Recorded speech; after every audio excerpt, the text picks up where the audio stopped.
ሰላም ጤና ይስጥልን ተመልካቾቻችን እንደምን ዋላችሁ እንደምን አመሻችሁ ከአንከር ሚዲያ ዝግጅት ክፍል ያክብሮት ሰላምታችንን እናቀርባለን። በወቅታዊ የኢትዮጵያ የፖለቲካ ጉዳዮች እንደዚሁም ኢኮኖሚ ነክ የሆኑ ርዕሶችን በማንሳት ከፕሮፌሰር ተሾመ አበበ ጋር የምናደርገውን ቆይታ ነው ይዘን የቀረብ ነው። አብይ አህመድ ባለፈው ማክሰኞ በሕዝብ ተወካዮች ምክር ቤት ቀርቦ ኢኮኖሚ ስኬቱን በተመለከተ የተናገራቸው በርካታ ነገሮች አሉ። ከኢኮኖሚ ባለሙያ አንጻር እንዴት ይታያል? ፕሮፌሰር ተሾመ አበበ በአንዳንድ ጉዳዮች ላይ የራሳቸውን ምልከታ ያካፍሉናል። እንዲሁም ወቅታዊ የኢትዮጵያ የፖለቲካ ጉዳዮችን አንስተን ባጭሩ እንወያያለን። አብራችሁን በመቆየት ዝግጅታችን እንድትከታተሉ ግብዣችን ነው። መልካም ጊዜ።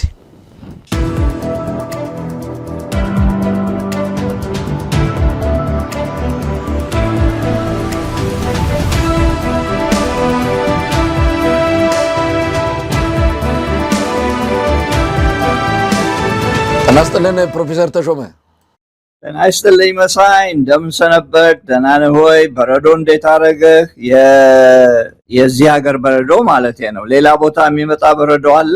ሌላውን እንደተቋቋምከው በጣም እርግጠኛ ነኝ። የዚሁን ግን እንዴት እንዳደረገ ብትነግረኝ ደስ ይለኛል። አመሰግናለሁ መሳይ። ፕሮፌሰር ተሾመ ይሄ በረዶ ነገር ያኔም ስንገናኝ እያንዣበበ ግም እያለ እንደሆነ ተነጋግረን ነበረ። እናንተ አካባቢ በተለይ ቺካጎ በረዶ በጣም ጠንከር ያለ እንደሆነ ይታወቃል። በዘንድሮ በዚህ እኛ ባለንበት ምስራቃዊ የአሜሪካ ክፍል በጣም ጠንከር ያለ ነው። እንግዲህ ከጣለ 10ኛ ቀኑን አልፎታል። ሳምንት ሙሉ ትምህርት ቤቶች ተዘግተው ነው። አሁንም ትምህርት ቤቶች እየዘገዩ ነው የሚከፈቱት፣ በሰዓታቸው እየተከፈቱ አይደለም።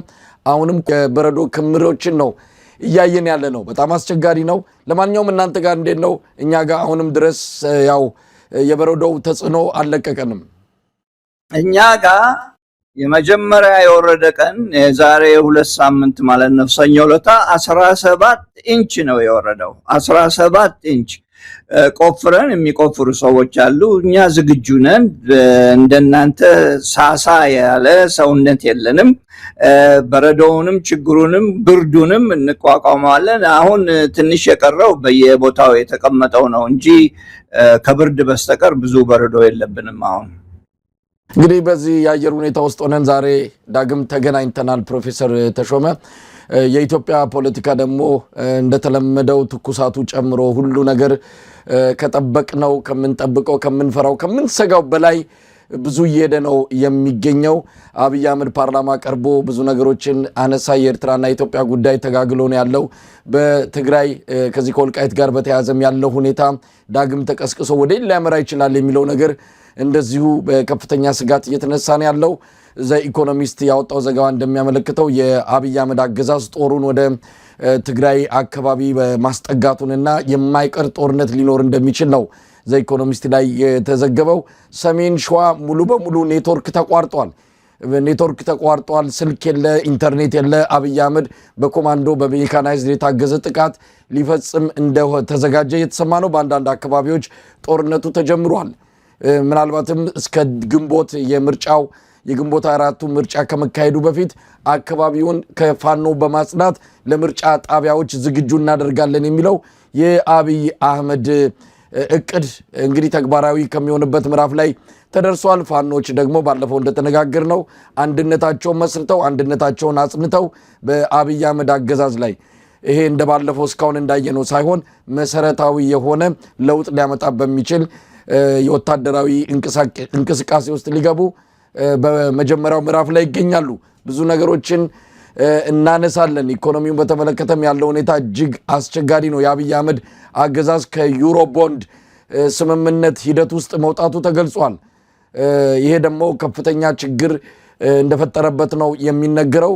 እሱ ከስኬትም አንጻር ይህንኑ ሂደት አንስቶ ነበረ። ነገር ግን ከሂደቱ መውጣቱን አበዳሪዎች እንደሚከሱት እየተገለጸ ነው የሚገኘው። ብዙ ነገሮችን እናነሳለን። እንደው ከወቅቱ ሁኔታዎች አንጻር መነሳት አለበት ብሎ እርሶ የሚያስቡት ሰሞኑን ከመጡ ጉዳዮች አንጻር እንደው ብጠቅሰው ብናገረው እፈልጋለሁ የሚሉት አጀንዳ ካለ እድሉ ልስጦትና እርሶን ላስቀድም። በጣም አመሰግናለሁ።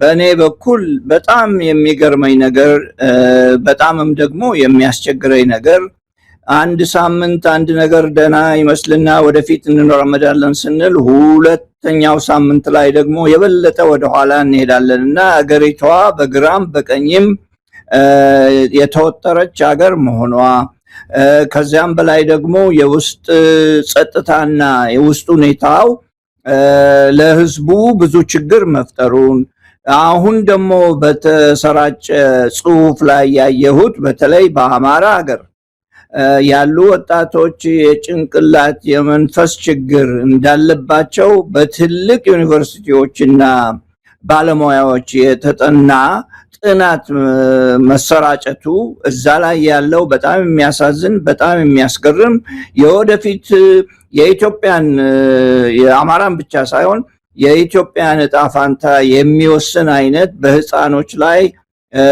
በወጣቶች ላይ የደረሰው ችግር ከባድ መሆኑ በጣም ያሳዝነኛልና ያ መነገር አለበት፣ ያ መጻፍ አለበት፣ ያ መተንተን አለበት።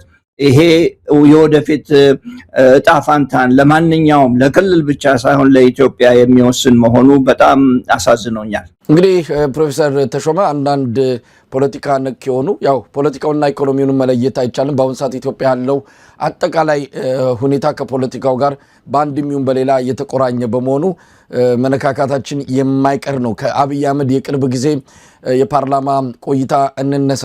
ከኤርትራ አንጻር የተናገረው ነገር አለ። ያንንም ዶክተር ገዱ አንዳርጋቸውን እማኝ በማድረግ አብይ አህመድ ለትግራይ ህዝብ ያለውን ተቆርቋሪነት ህዝቤ እያለ የገለጸበትን ያንንም በዛን ወቅት ገዱ አንዳርጋቸውን ወደ አስመራ በመላክ ህዝቤን አትንካ፣ ህዝቤን ከነካ አፍንጫ ሲመታ አይን ያለቅሳልና ትግራይን ስትነካ እኔም ይሰማኛል፣ በለዚያ ወደ አንተ ነው አፈሙዙ የምናዞረው የሚል መልእክት አስይዤ ልክ ያለው ብሎ በክርና ማተብን ጠቅሶ አቶ ዶክተር ገዱ አንዳርጋቸውን ምላሽ እንዲሰጡ ገፋፍቶ ነበር።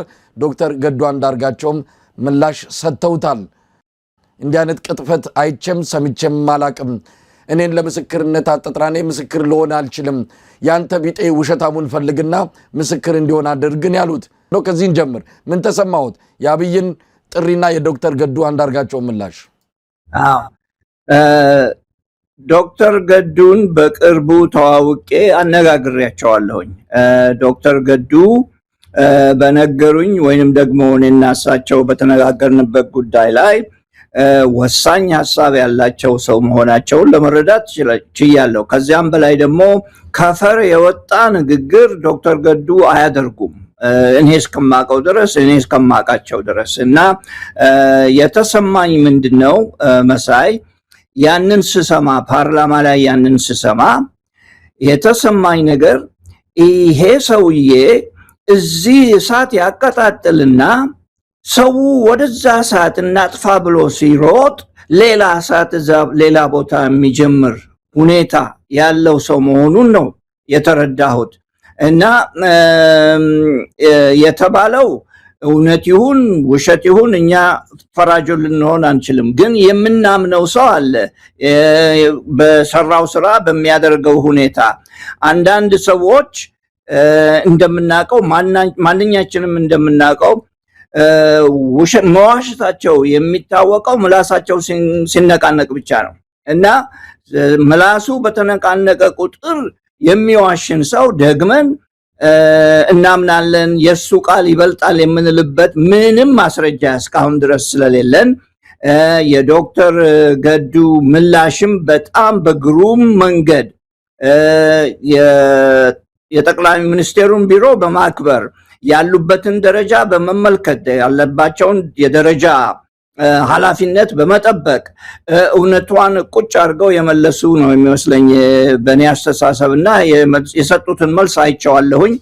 ትክክለኛ መልስ ይመስለኛል። ምክንያቱም የምናምናቸውና የማናምናቸው አነጋገሮች በሙሉ ፈትሸን አይተናል። ይሄው 5 7 6 ዓመት ሊሆን ነው ይሄንን ካወቅንና በዛ መንፈስ እኔ ዶክተር ገዱ የሚሉትን በጣም ደጋፊ ነኝ፣ ያሉትንም እቀበለዋለሁኝ። እንደው ፕሮፌሰር ተሾመ እንግዲህ ያለንበት ሀገር አሜሪካ በአንድ በኃላፊነት የህዝብ ቢሮ የሚመራ በህዝብ አንድ የሆነ የኃላፊነት ቦታ ያለ ባለስልጣን በተለይ ከውሸት ጋር በተያያዘ ከፍተኛ ወንጀል ነው። ምናልባትም ወዲያውኑ ነው ስልጣን እንዲለቅ የሚደረገው። አብይ አህመድ በዚህ ደረጃ አንደኛ ቀላል የሆነውን በወቅቱ ገዱ አንዳርጋቸው የውጭ ጉዳይ ሚኒስትር አልነበሩም።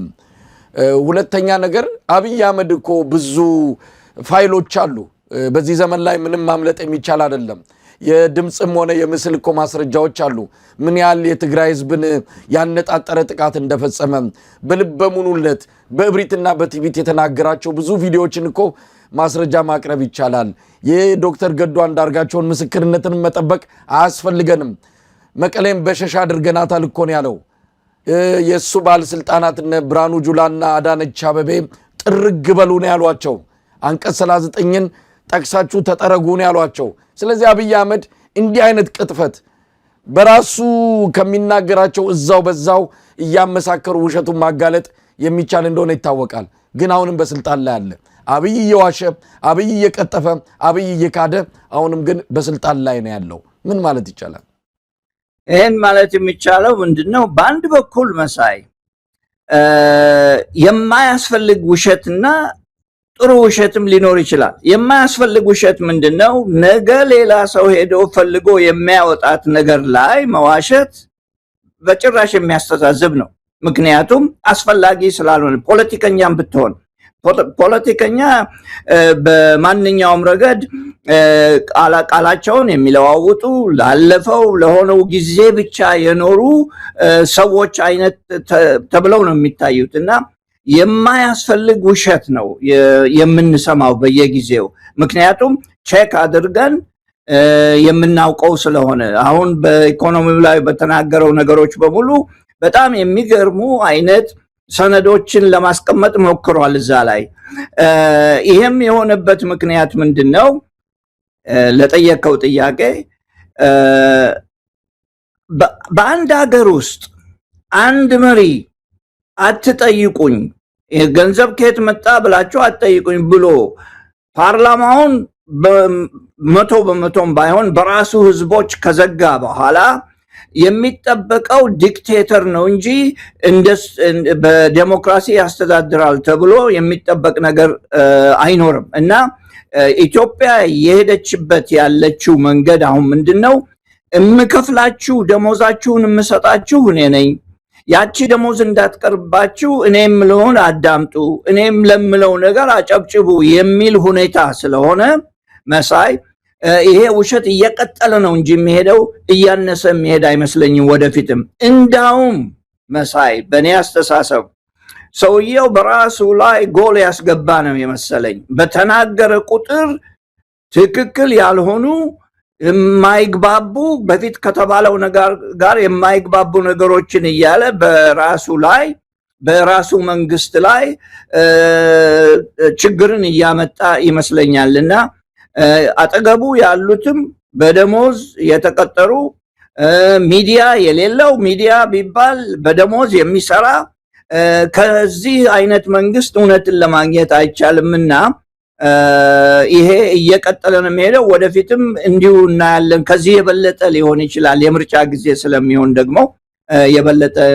መጠበቅ ሳይኖርብን አይቀርም ባይ ነኝ። ፕሮፌሰር ተሾመ እንግዲህ ባለፈው እኔም እርሶም በተገናኘን ጊዜ ከአባይ ግድብ ጉዳይ ጋር በተያዘ ፕሬዝዳንት ትራምፕ አዲስ ጫና ይዘው መጥተዋል፣ አዲስ ነገር ይዘው መጥተዋል። እርሶም በወቅቱ ያንን መነሻ አድርጎ ሰፊ ትንታኔ መስጠቶን አስታውሳለሁ። አብይ አህመድ በቀጥታ መልስ አልሰጠም። ነገር ግን ይሄ ግድብ በማን መዋጮ ነው በማን ገንዘብ ነው የተሰራው ለሚለው ፕሬዝዳንት ትራምፕ የኛ ገንዘብ አለበት፣ እኛ ይህንን ግድብ ፈንድ አድርገናል ወይም ደግሞ ገንዘብ ሰጥተናል ብሎ ለተናገሩት በገደም ዳምቤ ምላሽ ሰጥቷል። የየትኛውም ገንዘብ ስባሪ ሳንቲም በብድርም ይሁን በሌላ መልክ ለኢትዮጵያ አልመጣም። ይህንን ገንዘብ ይህንን ሁሉን ነገር የሰራው የኢትዮጵያ ሕዝብ ነው። በውጭም በሀገር ውስጥም ያለው የሰራው ነው። ታሪካዊ ኃላፊነቱን ተወጥቶ የሰራው ነው በሚል ገልጾታል።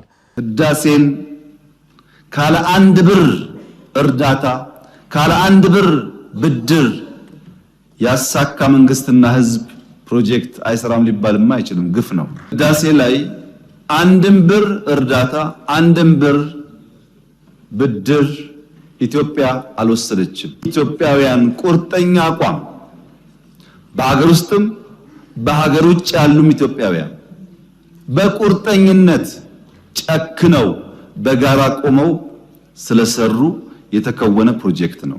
እንደው 2-3 ዓመት ወደ ኋላ ስንሄድ ደግሞ እናንተ እኮ ያዋጣችሁት 12% 10% አይሆንም እንደው ከውቅያኖስ ላይ ጠብን ያደረጋችሁት ሰራም ብላችሁ ብቻ እንዳትኩራሩ ብሎ ደግሞ ባለፈው እንደዚህ የኢትዮጵያን ህዝብ ያዋጣውን ከመቀነቱ ፈቶ ከደሞዙ ተቆርጦ ያዋጣውን ኢትዮጵያ ህዝብ ኩም ያደረገ መግለጫ ሰጥቶ ነበር። የትኛውን አብይ እንመነው?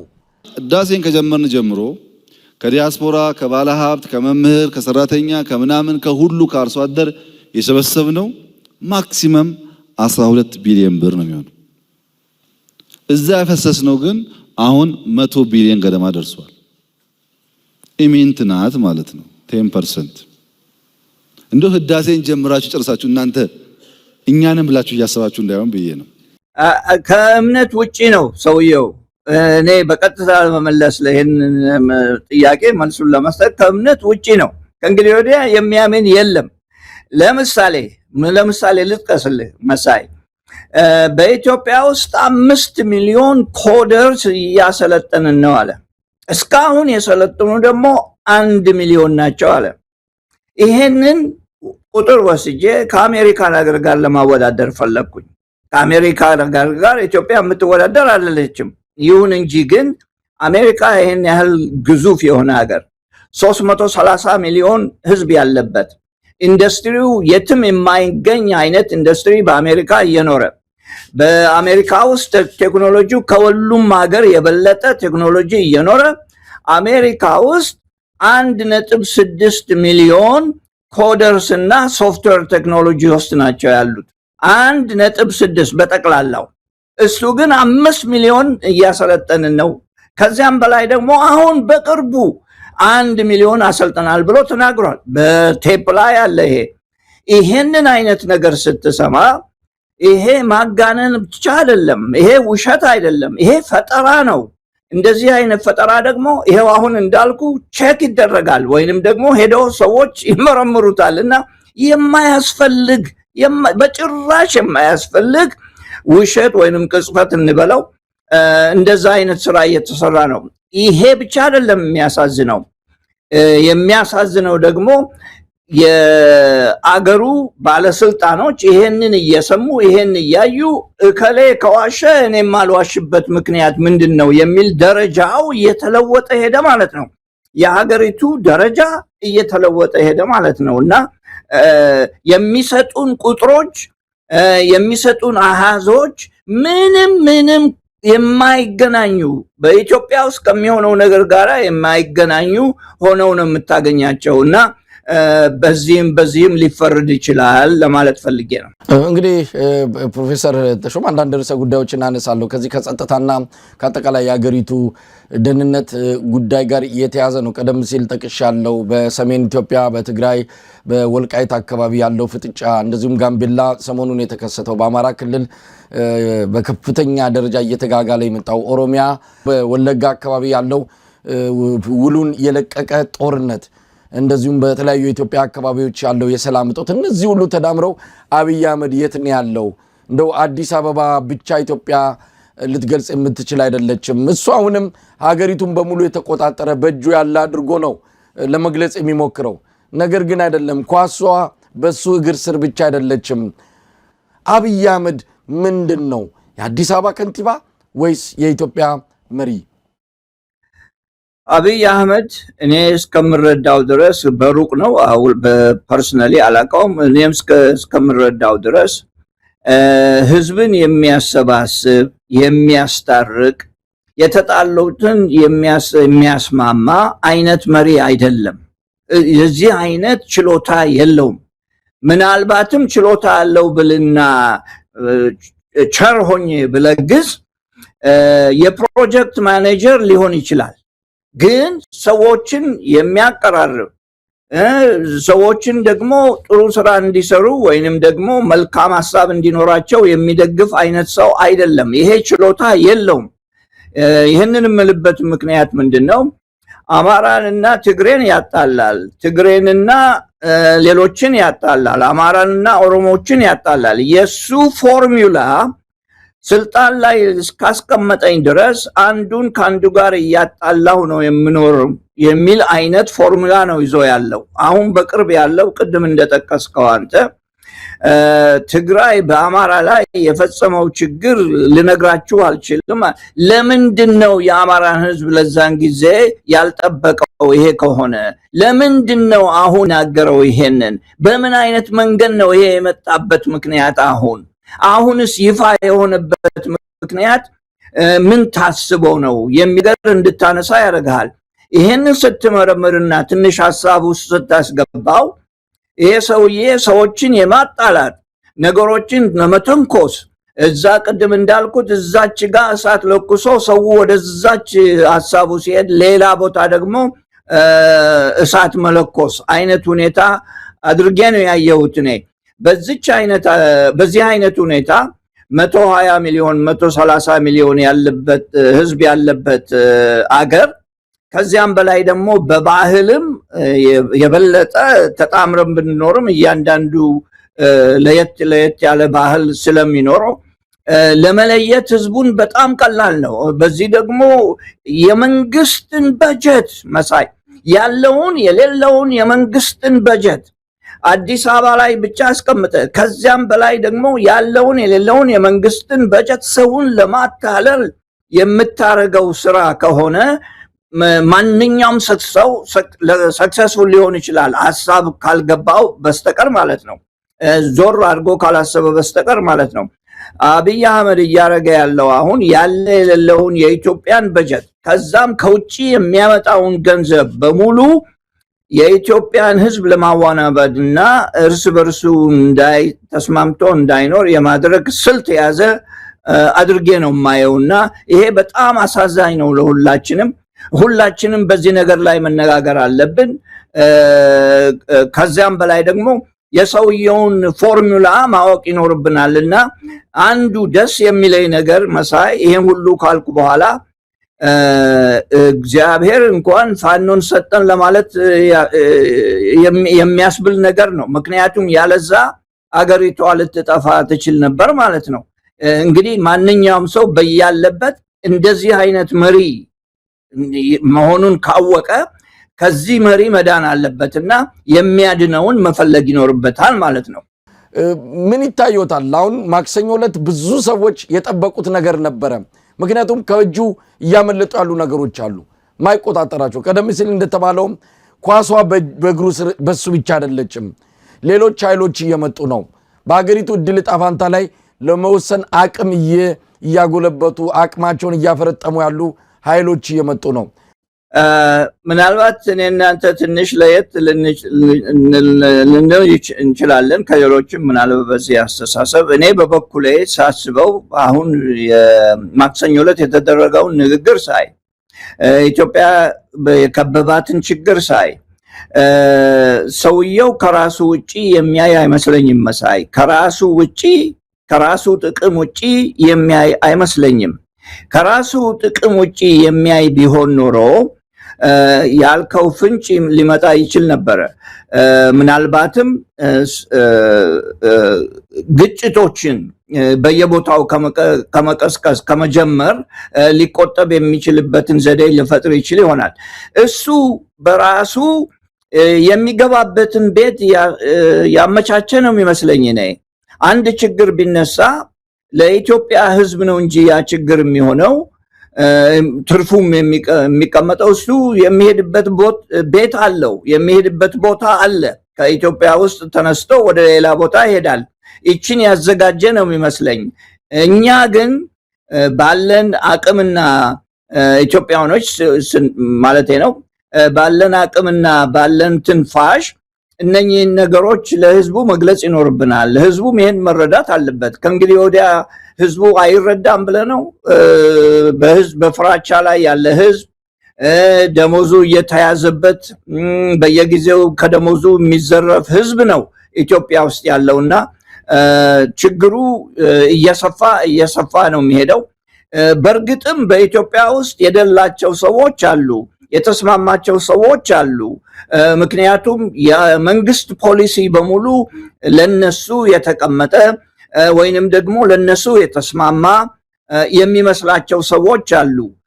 ነገር ግን ይሄ ዘላቂ ሊሆን አይችልም። በምንም አይነት መንገድ እንደዚህ አይነት ፖሊሲና እንደዚህ አይነት አገዛዝ ለዘላለም ሊቆይ አይችልም። ብዙ ከዚህም በላይ መሳይ ብዙ ገንዘብ ያላቸው መሪዎች ከሀገር ወጥተዋል፣ ተገድለዋል። ብዙ ነገር የደረሰባቸው አሉ። ሊቢያ አንድ ምስክር ነው። ሌላም ቦታ ሊኖር ይችላል። በተናገረው ንግግር ላይ ስለ ኢኮኖሚ ካቀረበው ጉዳዮች 2-3 ነገሮችን ልጥቀስና መሸፈኛ መልስ እንዲሆኑ ለምናደርገው ንግግር 3 ነገሮች መሳይ የተሳኩ አሉ። እነኚህ 3 ነገሮች እሱም ብሏቸዋል። አንዱ የዋጋ ግሽበት መቀነስ ነው።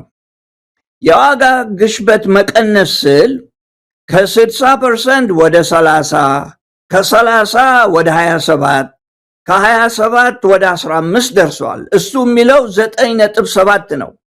ይሄ 9.7 እኛ ከ10 በታች ከሆነ መልካም ሆኗል ስላልን ካሁን በፊት እዛች ውስጥ ለማስገባት ያስቀመጣት ነገር ነች። 9.7 የኢትዮጵያ ኢንፍሌሽን፣ የኢትዮጵያ የዋጋ ግሽበት ከዚህ ብዙ ይበልጣል። በመጨረሻ ላይ በተነጋገርንበት ጊዜ 15.7% ነበረ፣ ወደዛ ገደማ ነበረ። የሰው ኑሮ አልተለወጠም። በሱ ፖሊሲ የተነሳ ወደ መልካም መንገድ አልተለወጠም። ስለዚህ ሰው የሚሰማው የዋጋ ግሽበት ተቀንሷል ሲል መጀመሪያ ከነበረበት ከ60% ወደ 30፣ ከ30 ወደ 27 የወረደውን በማስታወስ እኛ ይሄንን እንለግሰው አንድ እንበል በዚህ ላይ። ሁለተኛ ወደ ውጭ ሀገር የምንሸጠው በጣም አድጓል አለ።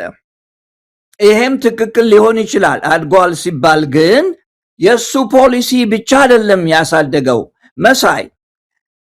የዋጋ ግሽበት የመጣው ከዩክሬን ነው ብሎ ከወሰነ፣ የዩክሬን የውጭ ሀገር ሁኔታ ነው ካለ፣ የሱ ኤክስፖርት ወይንም ደግሞ ወደ ውጭ የሚላኩት ማደጉም ከውጭ ጋር የተያያዘ ነው።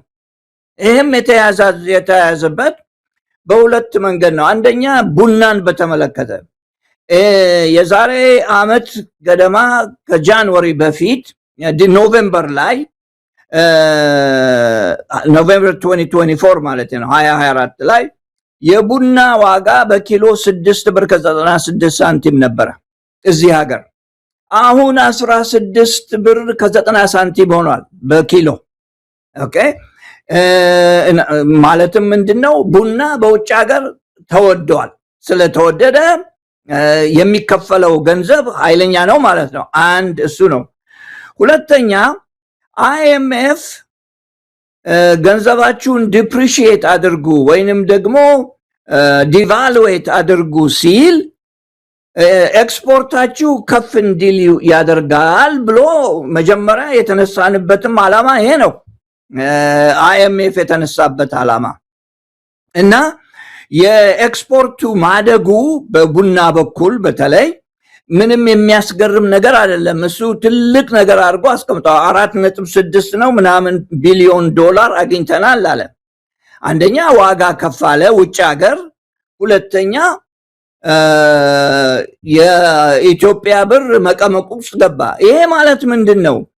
በጆንያ ሙሉ 100 ኪሎ ቡና ሸጠህ 100 ብር ታገኝ የነበረው አሁን 100 ዶላር ለማግኘት ወደ 10 ጆንያ ወይንም 10 ኩንታል ያህል መሸጥ አለብህ ማለት ነው። ዲፕሪሺየት ሲባል ወይንም ዲቫልዩ ሲባል ብዙ ቡና ካልሸጥክ በስተቀር ይህንን ለማግኘት አችልም። የዋጋው ጭማሪ ግን ከውጭ ኃይሎች ጋራ ባሉ ጉዳዮች ላይ ነው፣ የገበያ ጉዳዮች ላይ ነው። እሱ ነው ሁለተኛው። ሶስተኛው ተሳክቶለታል ብለን የምንለግሰው IMF የሚሰጠውን ገንዘብ አላቆመበትም። በየጊዜው ይጨምርለታል። በየጊዜው እንደምታውቀው አንተ የተወሰነ አለ፣ በተወሰነ ጊዜ እንሰጣለን ብለውታ ያ አልቆምም። ስለዚህ ያ ተሳክቷል ማለት እንችላለን። እነኚህ ሶስቱ ነገሮች መሆናቸው አያስደንቀንም። በወርቅ በኩል ብዙ ኤክስፖርት የነበረበት ምክንያት በኢትዮጵያ ፖሊሲ የአብይ ፖሊሲ ያስፋፋው ነገር ብቻ ሳይሆን በብሪክስ የተነሳ ነው። ብሪክስ ያሉ አገሮች ወይንም ብሪክስ ውስጥ ያሉ አገሮች ወደፊት አዲስ የክፍያ ገንዘብ ማስቀመጥ ፈልገዋል። እንዳውም ዩኒት ይባላል። አሁን እሱን ጀምረዋል። እሱን ለማድረግ ደግሞ 40% በወርቅ መያዝ አለበት። 60% በኮንፊደንስ ወይንም ደግሞ በእምነት ብቻ የሚሄድ ገንዘብ ነው የሚሆነው ማለት ነው። እና እያንዳንዱ ሀገር ያለውን ገንዘብ ብሪክስ ውስጥ ከሆነ 40% ወርቅ ማስቀመጥ አለበት ማለት ነው። በዋጋው በዛ ዋጋ ልክ 40% በወርቅ መቀመጥ አለበት ማለት ነው። ይሄ ሲሆን አረቦችና ህንዶች፣ ረሽያ፣ ቻይና ወርቅ ሲያግዙ ነው የከረሙት። ከአሁን በፊት ተነጋግረን ነበር በዚህ ጉዳይ ላይ ጠቅሻት ነበረ ከአሁን በፊት። አሁን እየሆነ መጣ እና ብዙ ወርቅ ከኢትዮጵያ ስለወጣ ይሄ ኤክስፖርቱን ሊያሳድገው ችሏል። ወንበርና ሲኒ ስለሰሩ ወንበርና ጉልቻ መስራት ስለቻሉ እና ያንን ወደ ውጭ ሀገር ለመላክ ስለቻሉ አይደለም የኢትዮጵያ ኤክስፖርት ያደገው። መሳይ ትኩር ብለህ ብታይ የሚቀመጡበት ወንበር እንኳን ከውጭ ሀገር የመጣ ነው። በየቢሮው ብትሄድ በየቢሮው ኢንተርቪው ሲደረጉ የሚታዩት ከውጭ ሀገር የመጣ መሳሪያ ወይንም እቃ ነው የምታየው። እና ይሄ እነዚህ አይነት ነገሮች ማለት ነው ኢትዮጵያ ውስጥ እስካልተሰሩ ድረስ ይሄ ጊዜያዊ እድገት ነው እንጂ ዘላቂ እድገት አይደለም። አንድ ጊዜ ደግሞ በወርቅ ተነሳ አንድ ጊዜ ያንን 40% አጠራቅመው ከያዙ በኋላ ከእንግዲህ ወዲያ በአሁኑ መጠን የውጭ ሀገር ሰዎች ይገዛሉ ማለት አይደለም፣ ይቆማል። እሱም የቡና ዋጋ እዚህ ሀገር ቢወርድ ደግሞ እንደገና ኤክስፖርት የሚደረገውም ወደ ታች ሊወርድ ይችላል። እና ይሄ ጊዜያዊ ነው ለማለት ፈልጌ ነው። እነኚህ ሶስቱም ነገሮች ግን በሱ ቁጥር በሆነው ቁጥር ለግሰነዋል። ሌሎች የከፉ ነገሮችን ሌላ ክፍተቶች ግን ብዙ ቁጭ ብለዋል። እነሱን ደግሞ መልሰን እንገልጻቸዋለን። እንግዲህ ፕሮፌሰር ተሾመ በዛው ወደ ኢኮኖሚ ጉዳይ ገብተዋል። ስለዚህ እንቀጥላለን። አንዳንድ ግራ የሚያጋቡ ነገሮች አሉ። አንድ መንግስት ውስጥ ያሉ የተለያዩ ባለስልጣናት የተለያየ ነገር ሲናገሩ የትኛውን እንቀበል ህዝቡንም ግራ መጋባት ውስጥ ሊከት ይችላል። ለምሳሌ ሰኞ ዕለት የብሔራዊ ባንክ ገዢ ዶክተር ኢዮብ ተካልኝ ወደ 1.3 ትሪሊዮን ብር ከገበያው መሰብሰብ ችለናል ነው።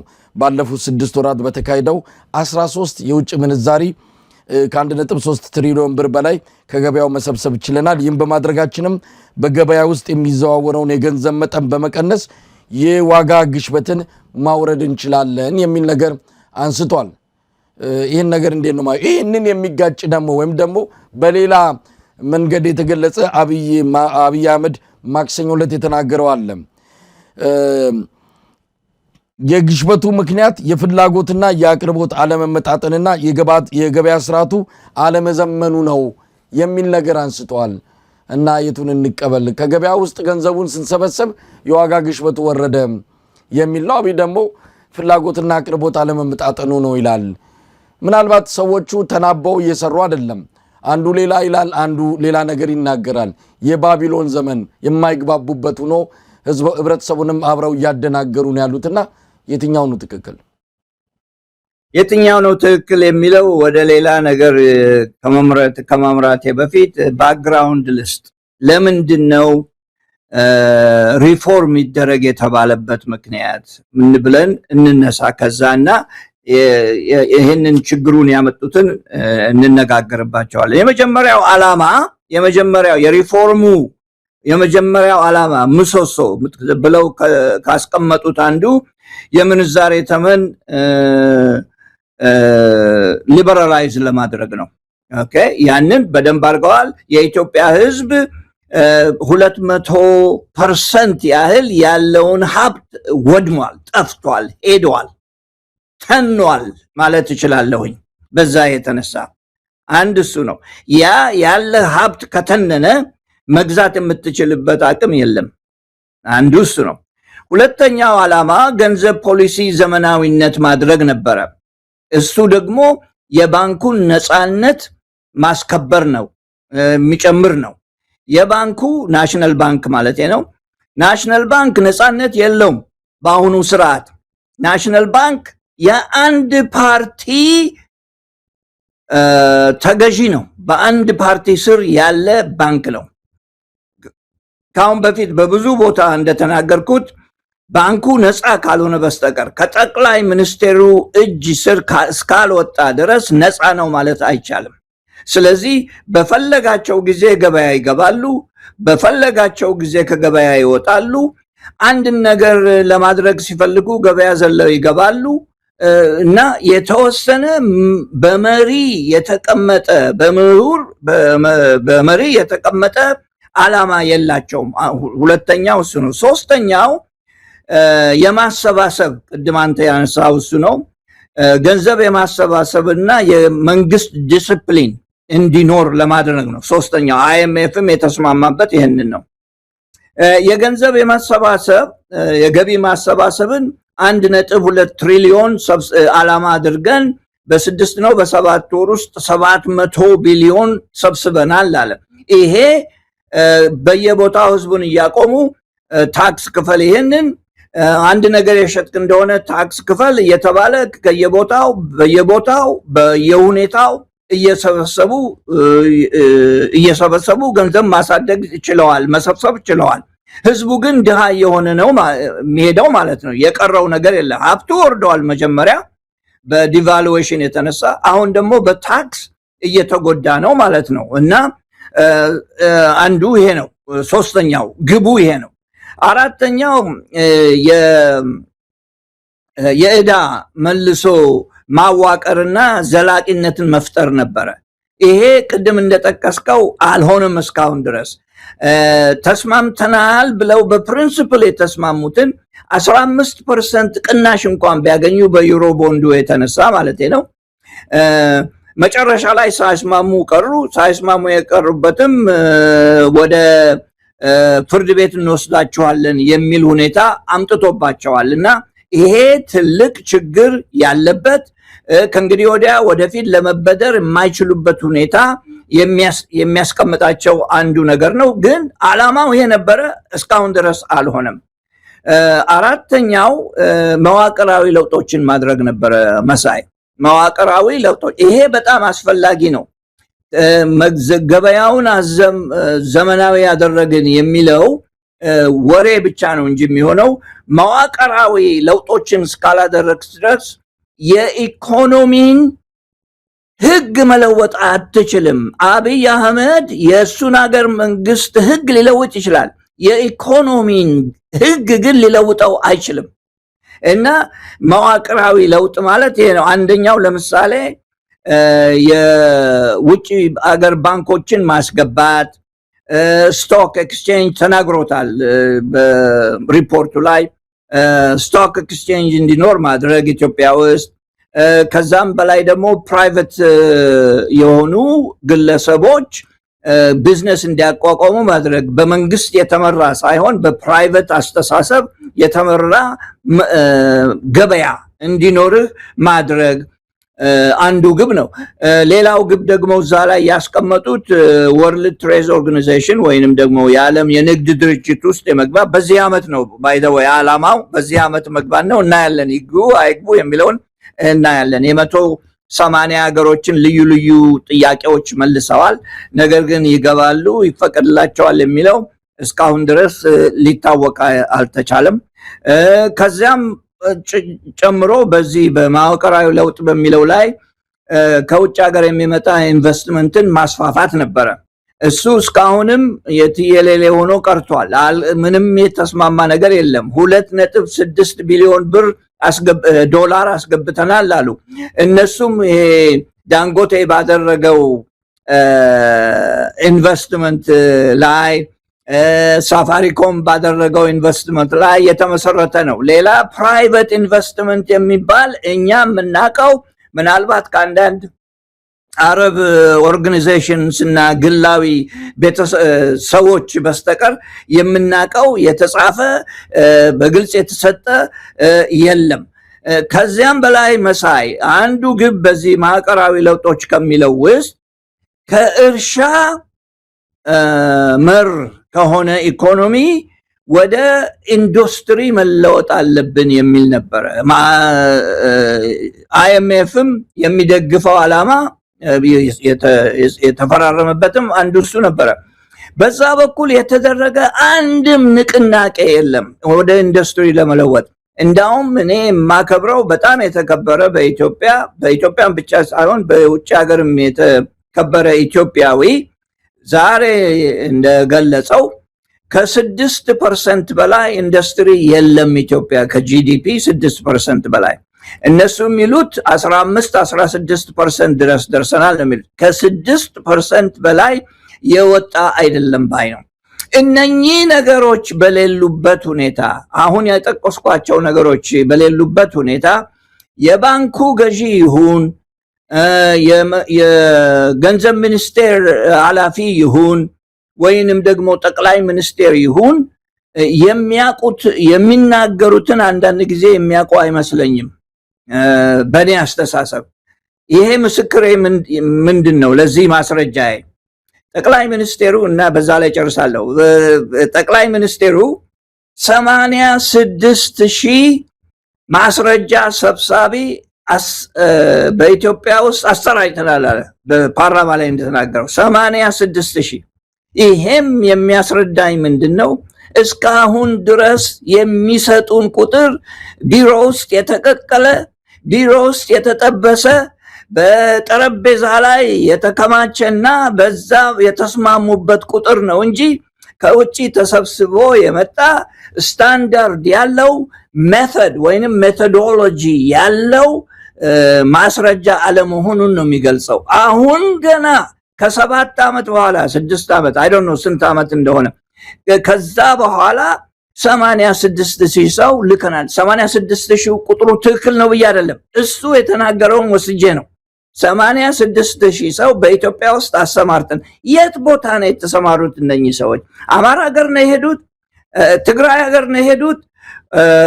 ኦሮሞ ሀገር ነው የሄዱት? የት ነው የሄዱት? አይታወቅም። ግን 86,000 አሰራጭተናል አለ። ይሄንንም ላንተ ክሬዲት ለመስጠት ፈልጋለሁ መሳይ። እዚህ ፕሮግራም ላይ ባነሳን ቁጥር ማስረጃቸው ትክክል አይደለም ስንል እና በጣም አመሰግናለሁ ይህን እድል ስለሰጠኝ። አዳምጠው መልስ መስጠታቸው ነው 86,000 አሰራጭተናል ማለታቸው እና በዚሁ ላቁመው መልሴን። እንግዲህ ፕሮፌሰር ተሾመ የቱን የኢኮኖሚ ስኬት በአብይ አህመድ የቀረበውን መልስ ሰጥተው እንደሚችሉ ማላቅም፣ ሰዓትም አይበቃን። ምክንያቱም ብዙ ነገር ነው ያለው። የኢትዮጵያ ሕዝብ እየሞከርን ነው፣ ኑሮ መኖር አቅቶን እንደው የቤት ኪራይ ለመክፈል እየሞከርን ነው፣ ምግብ ለመብላት እየሞከርን ነው። የኢትዮጵያ ሕዝብ ድምፅ ይሄ ነው። ኢኮኖሚው ታዲያ አብይ አህመድ አፍ ላይ የሚመላለሰው ስኬት የትኛው ሕዝብ ነው የአብይ አህመድ የኢኮኖሚ በረከት የሚደርሰው? በጣም አስገራሚ ነው። ኢትዮጵያ ሕዝብ እዚህ ተቸግረናል። እንግዲህ ሁሌም እርሶ የሚሉት አለ፣ የተለያዩ ኢኮኖሚ ባለሙያዎችም የሚገልጹት አለ። ኢኮኖሚ የሚኖሩት እንጂ የሚናገሩት አይደለም።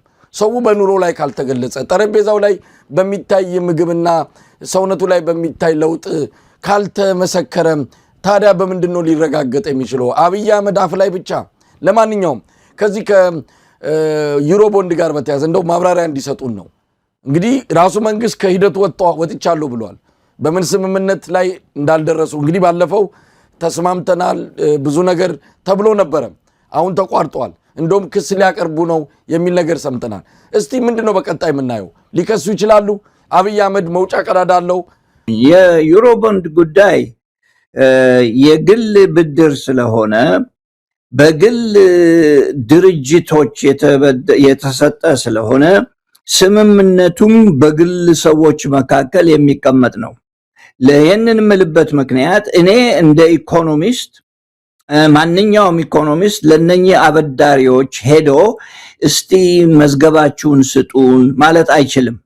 ባሉበት ሀገር እንደዚህ አይነት ነገር አይቻልም። አሜሪካ አሁን አንድ ቢዝነስ ውስጥ ሄጄ ማስረጃህን ስጠኝ ይሄንን የምትሰራውን ለማየት ፈልጋለሁ ማለት አይቻልም።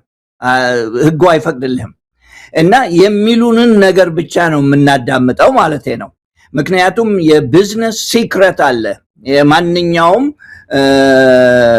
ድርጅት መብት አለው የሱን ምስጢር ለመጠበቅ መብት አለው። እና እየሆነ ያለው ግን በገበያ መልክ ስናየው እነኚህ ሰዎች ከኢትዮጵያ ጋር የተስማሙት አንደኛ 15% ቅናሽ እንዲኖር፣ ሁለተኛ የሚጠይቋቸው ወለድ 6.6 ነው ይመስለኛል። አሁን ቁጥሩን ከተሳሳትኩ አርመዋለሁኝ። 6.6% ከሌሎች አገሮች ጋራ ከሚበደሩት ወለድ እኩል እንዲሆንልን በሚል የኢትዮጵያ መንግስት ሲከራከር ከርሞ ነበረ። እነኚህም አበዳሪዎች የሰጡትን ገንዘብ ለማጣት አይፈልጉም፣ ሁሉንም ለማጣት አይፈልጉም። ምክንያቱም ገንዘብን ካጣ በኋላ ለመሰብሰብ መሳይ ፍርድ ቤት ነው መሄድ ያለብህ። ፍርድ ቤት ስትሄድ ደግሞ የበለጠ ገንዘብ ታወጣለህ፣ ለጠበቃ ታወጣለህ። ጠበቃ ያስረዘመው ብዙ ጊዜ ይሄዳል። ከዛም በላይ ደግሞ እነኚህ ኤግዜኪቲቮች የሚሰሩት ስራ በሰዓት ቢሊዮን ዶላር፣ በሁለት ሰዓት ቢሊዮን ዶላር የሚያመጡ ስለሆኑ በዚህ ጉዳይ ላይ ሰዓት ለማጥፋት አይፈልጉም። የነሱ ጊዜ ጠቀሜታው በሌላ ነገር ላይ ስለሆነ። ሶስተኛ ከአንድ ሀገር ጋር ሲከራከሩ እንደዚህ የራሳቸውን የነሱ ሬፑቴሽን ለማበላሸት አይፈልጉም። ስለዚህ ምን እንደሚሆን ለመተንበይ ያስቸግራል። እኔ እንደሚመስለኝ በፕራክቲስ ሳየው የኢትዮጵያ መንግስት ወደ ፍርድ ቤት ከመላክ ይልቅ ወይ ከመውሰድ ይልቅ ሌላ አይነት ስምምነት የሚፈጥሩ ይመስለኛል። ምናልባትም 15% ስለሰጧቸው አሁን ከእንግዲህ ወዲያ ምናልባት በ5ም በ10ም ዓመት በ15ም ዓመት ክፈሉ ብለው የበለጠ ለማሸጋሸግ የሚጥሩ ይመስለኛል። እና በዛ መንገድ የሚያልቅ ነው እንጂ የሚመስለኝ ወደ ፍርድ ቤት የሚወስዷቸው አይመስለኝም። ነገሩን ጠቃሚነቱንና ጉዳቱን ሳመዛዝነው ነው እንደ ድርጅት ሆኜ ሳመዛዝነው ያ ይሆናል ብዬ አላምንም። ነገር ግን ወደፊት ምናልባት 5ም ሆነ 10ም ሆነ 15 ዓመት ይሰጧቸውና ለነሱም መተንፈሻ ይሰጣቸዋል፣ ለኢትዮጵያ መንግስት ማለት ነው። የኢትዮጵያ መንግስትም አሸነፍኩ ብሎ ሊቀመጥ ይችላል። ምክንያቱም ማሸነፍ ብዙ ስለሚወዱ፣ እነዛም ገንዘባችንን አላጣንም ብለው ሊቀመጡ ይችሉ ይሆናል የሚል ሐሳብ ነው ያለኝ መሳይ። ከዚህ የበለጠ የግል ንብረት ስለሆነ በግል ንብረት ውስጥ ብዙ ለማወቅ ስለማይቻል ከዚህ የበለጠ አርኪ መልስ ልሰጥህ አልችልም። ስላነሳው ነገር ግን ኢኮኖሚን ማስተዳደር በጣም ከባድ ነው። ይህንን ሁሉ ሰው ያውቃል። የትም ሀገር ያሉ ኤክስፐርቶች ከባድ ስራ ውስጥ ነው የሚኖሩት። እንደ ኢትዮጵያ ያለ ሀገር ደግሞ የበለጠ ከባድ ነው። ነገር ግን እንደዛ ከባድ የሆነን ስራ በአንድ ሰው በማይታመን ሰው ምላስ ላይ ካስቀመጥከው የበለጠ ችግር ነው የሚፈጥረው። ኢኮኖሚ የገንዘብ ማመላለስ ነገር ብቻ አይደለም። ኢኮኖሚክስ ወይንም ደግሞ የሰዎችን ሀሳብ የሚማርክ ነገር ነው። ምክንያቱም ሁሉም ሰው ለኑሮው የሚጥር ስለሆነ፣ ለኑሮው መልካም ነገርን የሚመኝ ስለሆነ አንድ ነገር በገበያ ውስጥ ሲሆን አስተሳሰቡን ሁሉ ይለውጠዋል። ለምሳሌ አረቦች ነዳጅ ለአሜሪካ አንልክም ቢሉ ዛሬ እዚህ ገበያው ይታመሳል። ገበያው ከመታመሱም በላይ ህዝቡም ይታመሳል። ምክንያቱም የሚያመጣውን ጉዳት ስለሚያስቡ ማለት ነው። እያሰቡ ወደፊት ይሆንብኛል ብለው ስለሚያስቡ ይሄ የሆነ ደግሞ በጠቅላላው ልትተማመንባቸው የማትችለው ህዝብ ላይ እንደዚህ አይነት ገዢዎች ሲኖሩ የበለጠ ችግሩን ያበራክቱታልና ከባድ ይሆናል። ከዚያም ደግሞ የኢትዮጵያ ችግር አሁን ያለው እነኚህ ነገሮች ተሻሻሉ እንኳን ብንል አሁን ወርቅ ተሸጠ ገንዘብ መጣ ስንል ለድሃው የሚደርሰው ነገር አንድም ነገር የለም። መሳይ ለድሃው ድረስ የሚደርስ ምንም ነገር የለም። ለድሃው ድረስ ጠብ የሚል ነገር የለም። የኛ ስራ ደግሞ የኛ አስተሳሰብ ደግሞ ለመላው ኢትዮጵያዊ ስለሆነ ለድሃው ሀብታሞች እኛን ጥቅም የኛን ምክር አይፈልጉም። ለወገን ኢትዮጵያ የሚደርሰው ነገር አለመኖሩን ለማስረዳት ነው። ከዚያም በላይ ደግሞ እንደ በፊት እንደገለጽኩት የአንድ ኢኮኖሚ የወደፊት መሄድና የኋላ ኋላ የመሄድ ነገር ልክ እንትን ላይ ገመድ ላይ እንደመሄድ ነው። ገመድ ዳርና ዳር ታስሮ እዛ ላይ እንደመሄድ ነው። ወደ ቀኝ ሄድክ እንደሆነ ብዙ ትወድቃለህ፣ ከሰርክ ማለት ነው። ወደ ግራም ደግሞ ከዛ ከገመዱ ከሳት ወደክ ከሰርክ ማለት ነው። ኢትዮጵያ በእንደዛ አይነት መንገድ ላይ ነው እየተጓዘች ያለችውና አብይ ቀላል ነገር አላደረገላትም። መንግስት ለኢትዮጵያ የወደፊት እርምጃ ቀላል ነገር እያደረገ አይደለም ማለት ነው። እሱ ሐሳቡ ለሱ የሚጠቅመው ለአዲስ አበባ ምናልባት አዲስ አበባ ያሉት ሰዎችን ብቻ የማገልገል አይነት እንደ ከንቲባ አስተሳሰብ ነው ይዞ እየሄደ ያለውና እርግጥ ነው መንገዶች ሰዎች የሚያያቸው መንገዶች ናቸው። እነኚህ ሰዎች የሚያያቸው መንገዶች ሰፋ ብለዋል፣ በደንብ ተጠርገዋል። አንዳንድ የተሰሩ ነገሮች አሉ፣ የሚዝናኑባቸው ሰዎች አሉ፣ ይጠቀማሉ። ነገር ግን የወደፊት የኢትዮጵያን ኢንዱስትሪ የሚገፋው እሱ አይደለም። እነኚህም በሙሉ የሚያልፉ ናቸው። ከዚያም በላይ ደግሞ መሳይ ዕዳ ይዘው ነው የሚመጡት። ዕዳው ምንድን ነው? እነኚህ ነገሮች እንዳሉ ለዘላለም አይቀመጡም። የዛሬ ዓመት ብትሄድ ይፈራርሳሉ፣ ወይንም ደግሞ ብዙ ሰው ስለሚጠቀምባቸው ካላሻሻልካቸው በስተቀር ካልጠገንካቸው በስተቀር ለአይን መጥፎ እስኪሆኑ ድረስ ነው የሚቀመጡት እና ወደፊት ያንን ለማድረግ ገንዘቡ ከየት ነው የሚመጣ?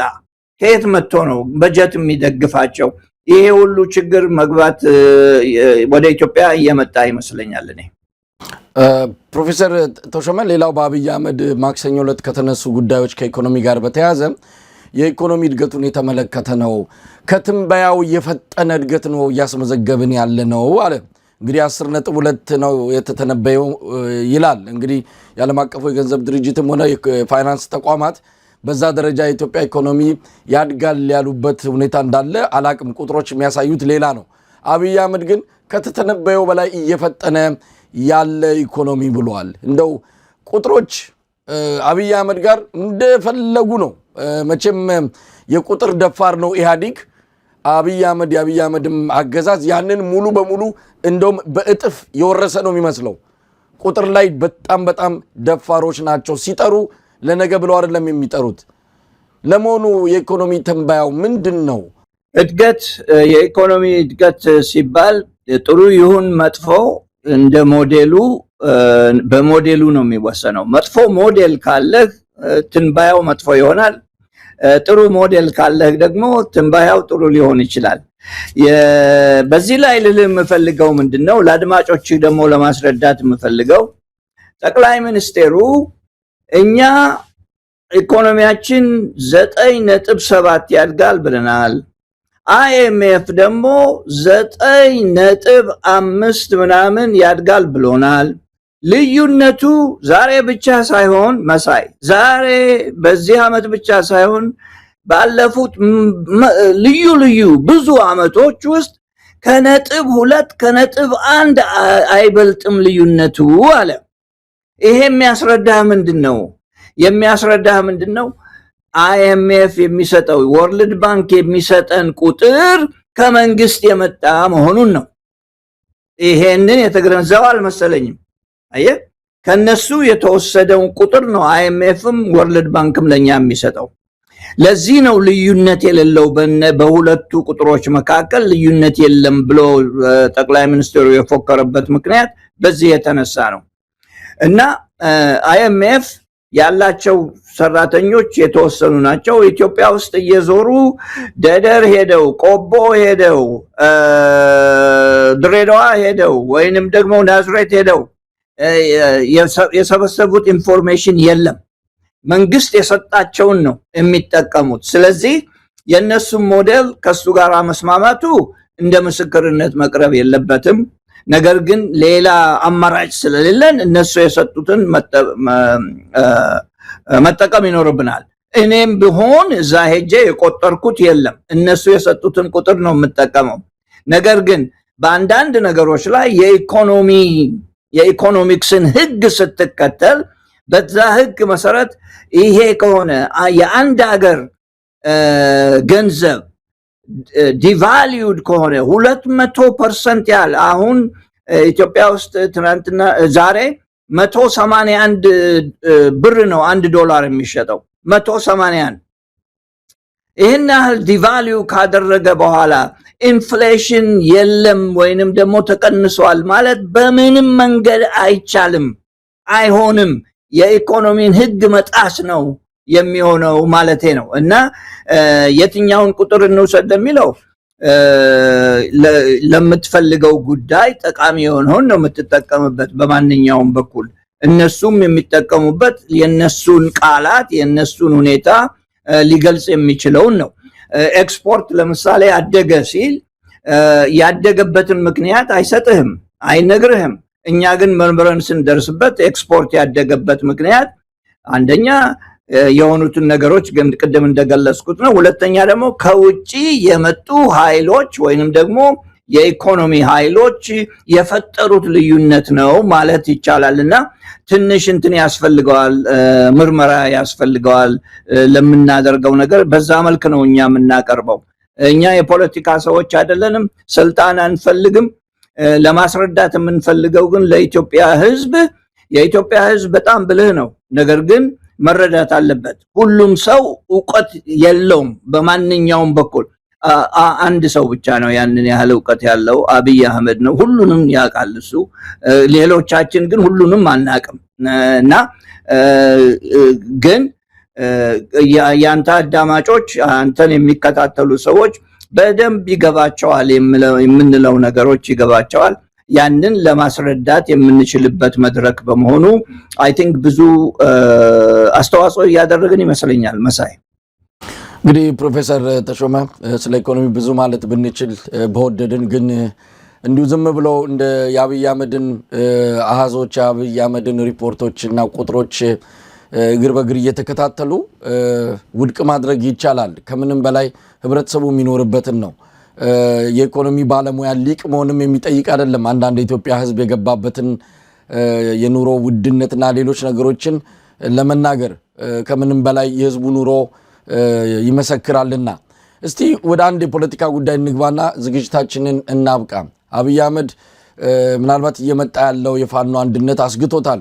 ወደ ሰሜን አካባቢ አሁን እንደምንሰማው ከሆነ ጦርነቱ ሊፈነዳ ይችላል የሚል ሪፖርቶች እየወጡ ነው። ዘ ኢኮኖሚስት እንደዘገበው ከሆነ ወደ ትግራይ ወሰን አካባቢ፣ ወደ ትግራይ መቃረቢያ አካባቢ አብይ አህመድ ሰራዊቱን እያከማቸ ነው። በማንኛውም ሰዓት የሆነ ነገር ልንሰማ እንችላለን። በተወሰነ ደረጃ ሙከራዎች ባለፈው ሳምንትም እንደዚሁ ተደርገው ነበረ። አሁን ባለሙሉ ጦርነት በሰፊው ሊገቡበት ይችላል የሚል የኢኮኖሚስትን ትንታኔ እየተመለከትኩ ነበረ።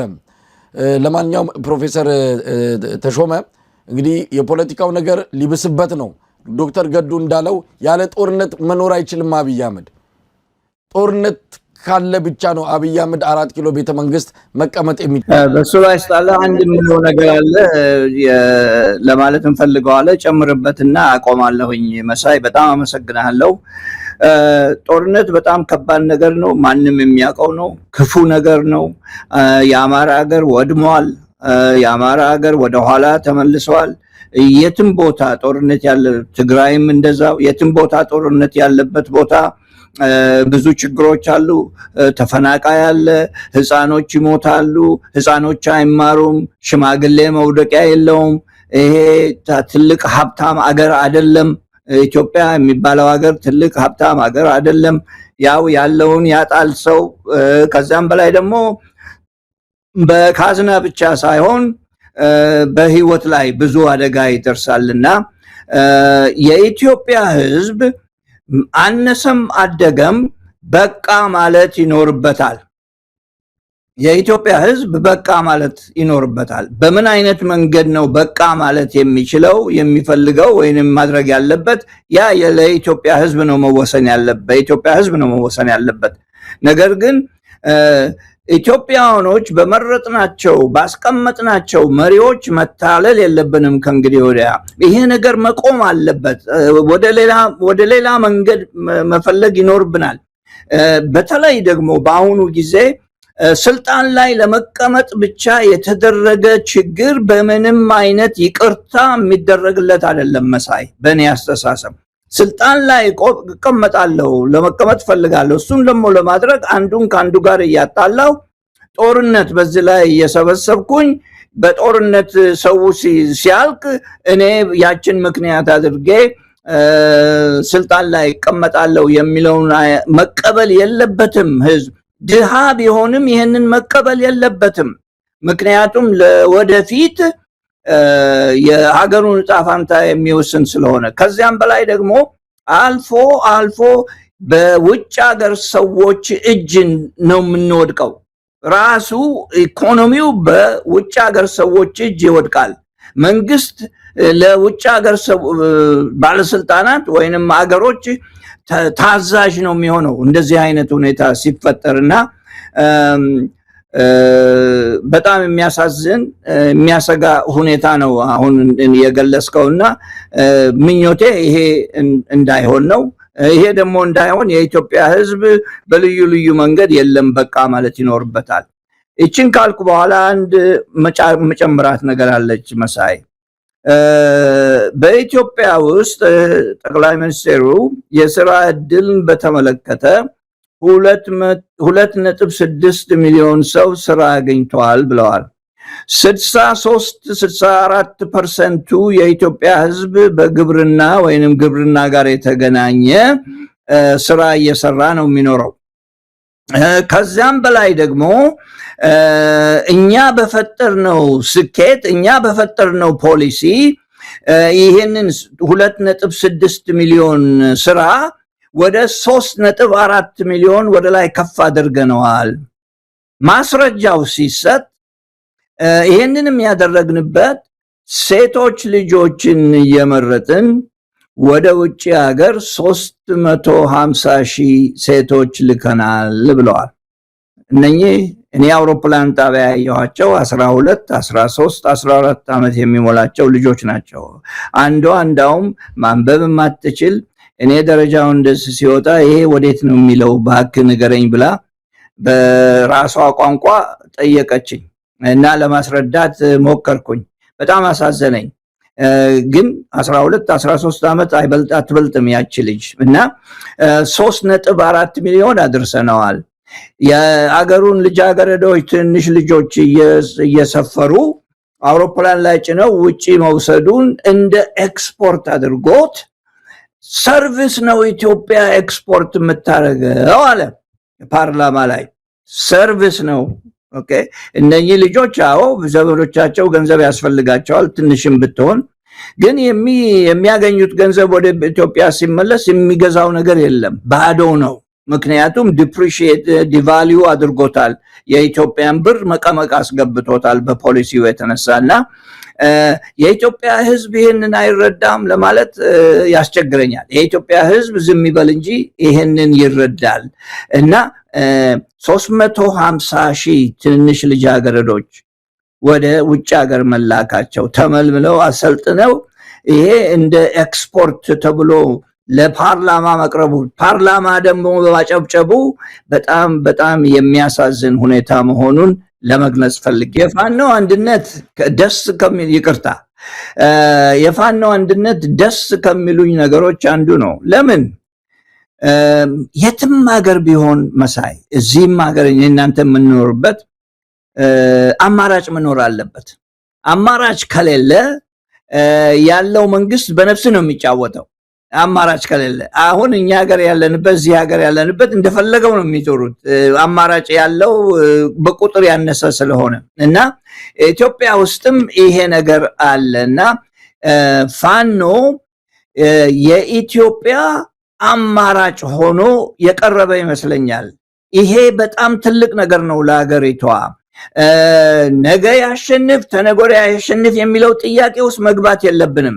እንዳውም ያ ላይሆን ይችላል ዓላማው ደግሞ ሌላ ነገር ሊሆን ይችላል። ጊዜ ነው የሚወስነው እሱን። ነገር ግን በአሁኑ ሁኔታ እንደ አማራጭ መታየት አለበት። ፋኖ አማራጭ ሆኖ ቀርቧል። በድርጅታቸው አንድ ሆነዋል። ከዚያም በላይ ደግሞ ትንሽ መንጠባጠብም ቢኖር አንድ ጓደኛዬ እንዳለው እየጸዳ መጥቷል። ይሄ የጸዳው ኃይል ደግሞ የራሱን መንገድ እየጠረገ ነውና የሚሄደው የወደፊት ተስፋችን ብሩህ ነው ዛሬ ለማለት ፈልጌ ነውና በማንኛውም ሀገር ምርጫ እንዲኖር ያስፈልጋል። ተመራጭ ወይንም ደግሞ ሌላ አማራጭ እንዲኖር ያስፈልጋል። ፋኖ ለኢትዮጵያ አማራጭ ሆኖ ቀርቧል። ሁላችንም ባለንበት እኔ የፋኖ ደጋፊ ነኝ። የምዋሽበት ነገር የለም። ምክንያቱም አማራጭ ሆኖ ቀርቧል። ዓላማቸው ትክክል ነው። ፋኖም እዚህ የደረሰበት ምክንያት በህልውና የተነሳ ጉዳይ ነው። በህልውና የመጣብህን ሁሉ መከላከል አለብህና በህልውናው ላይ መጥቶበታልና ራሳቸውን ለማዳን ሲሉ እንደ አማራጭ ቀርበዋልና የኢትዮጵያ ህዝብ መደገፍ አለበት። እንዲደግፍም እማጸናለሁ የኢትዮጵያ ህዝብ። በጣም አመሰግናለሁ ፕሮፌሰር ተሾመ አበበ። እንግዲህ በፖለቲካዊ ጉዳዮችና በኢኮኖሚ ጉዳዮች በማተኮር ያደረግነው የዛሬ ቆይታ ይህንን ይመስላል። ዳግም እንደምንገናኝ ተስፋ በማድረግ ነው የዛሬው የምናበቃው። እግዚአብሔር ይስጥልኝ። መልካም ቀን። መልካም ቀን ላንተም። በጣም አመሰግናለሁ ስለሰጠኝ እድል መሳይ።